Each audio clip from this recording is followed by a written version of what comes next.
বন্ধুরা, আসাম ইলেকশনে বিজেপি 100+। অনেক সুন্দর পারফরমেন্স করেছে বিজেপি। আপনাদেরকে দেখাচ্ছি তার ফলাফলটা। চলুন দেখো বন্ধুরা, আসাম ইলেকশনের ফলাফল। আসাম ইলেকশনে বিজেপি একদম 100+ করে ফেলেছে।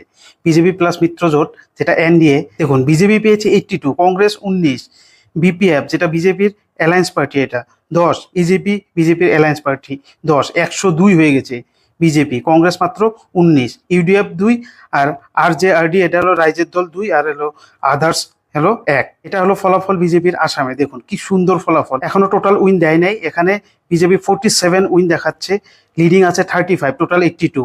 আর কংগ্রেস উইন দেখাচ্ছে একটা, লিডিং এ আছে 18টা, টোটাল 19। এখানে বিপিএফ আছে উইন 6টা, লিডিং 4টা, 10, টোটাল 10। এজিপি হলো 3টা উইন, 7টা হলো লিডিং এ, টোটাল 10। এখানে ইডিএফ একটা উইন, একটা লিডিং, টোটাল 2। রাইজের দল এখনো উইন নাই, 0, লিডিং এ আছে 2, টোটাল 2।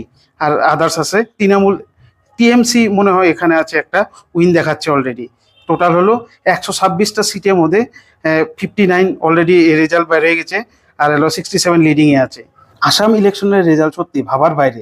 আপনারা দেখতে পাচ্ছেন আসামের ম্যাপটা, দেখুন পুরো গেরুয়া, পুরো গেরুয়া। এই উপরের দিকে দেখতে পাচ্ছেন যেটা গেরুয়া, এটা হলো আপার আসাম। আপার আসাম তো পুরো ক্লিন সিট, ক্লিন সিট, কংগ্রেসের কোনো জায়গায় নেই। আপনারা দেখতে পাচ্ছেন পুরো গেরুয়া। তারপর মিডিল আসাম, তারপর এই সাইডও ম্যাক্সিমাম বিজেপি, পুরো গেরুয়া হয়েছে। এই সাইড একটু কংগ্রেসের আছে আর বিপিএফ আছে, মিলিয়ে সব সম্পূর্ণ মিলিয়ে আছে।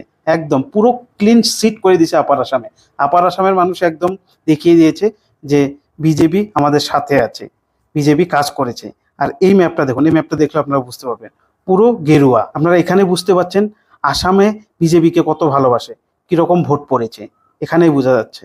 অনেক সুন্দর ফলাফল করেছে বিজেপি, কেননা বিজেপি যে কাজগুলো করবে বলেছে, যেগুলো প্রতিশ্রুতি দিয়েছে, সেগুলো কাজ করে দেখিয়েছে। সত্যি আসামে যেগুলো ডেভেলপমেন্ট হয়েছে যাওয়া 10 বছর, প্রথম 5 বছর ছিল সর্বানন্দ সোনোয়াল, তারপরে 5 বছর হলো হিমন্ত মামা।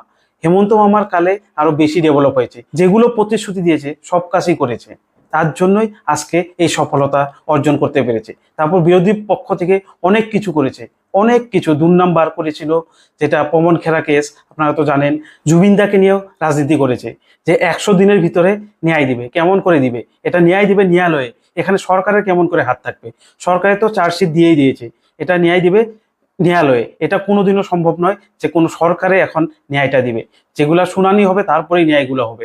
তো ইলেকশনের সময় যত জুবিনদাকে নিয়ে যত কিছু বলছে, কিন্তু ইলেকশন শেষ সব হাওয়া।